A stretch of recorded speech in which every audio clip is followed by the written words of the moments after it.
ഒരുപാട് സന്തോഷമുണ്ട്. നമുക്കൊരു ചരിത്ര മുഹൂർത്തമാണ്. പൊതുവിൽ നമ്മൾ കേരളത്തിൻ്റെ ഒരു കാര്യം നോക്കുകയാണെങ്കിൽ ഇപ്പോൾ ഹേമ കമ്മിറ്റി വന്നപ്പോൾ ഇപ്പോൾ അൽ ജസീറ അടക്കമുള്ള ചാനലുകളിൽ സ്ത്രീകളിൽ ഇവിടെ ഒരുപാട് പീഡനം നടക്കുന്നു, അല്ലെങ്കിൽ ഇവിടെ വളരെ മോശം അവസ്ഥയാണ്, കേരളത്തിലെ ഏറ്റവും മോശം സാഹചര്യമാണെന്നുള്ള വാർത്തകൾ പുറത്തു പോകാറുണ്ട്. പക്ഷെ നമ്മൾ സത്യത്തിൽ അങ്ങനെയല്ല.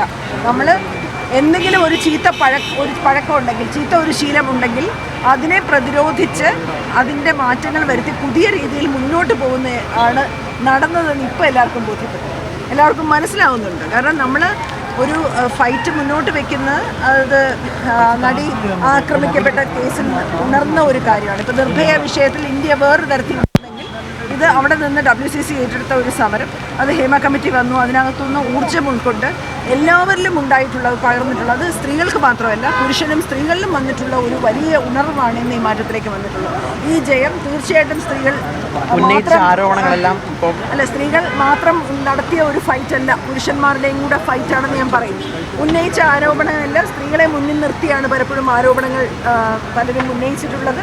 അതെല്ലാം കാറ്റിൽ പറത്തിക്കൊണ്ട് ഈ ജയം വലിയ സന്തോഷത്തോടെ സ്വീകരിക്കുന്നു. വലിയ ആനന്ദമാണ്.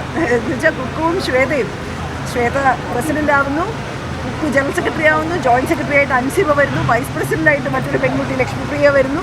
എത്ര സീറ്റിലേക്കാണ് സ്ത്രീകൾ, മീന കുറുപ്പ് ജയിച്ചിരിക്കുന്നു, സരയു ജയിച്ചിരിക്കുന്നു.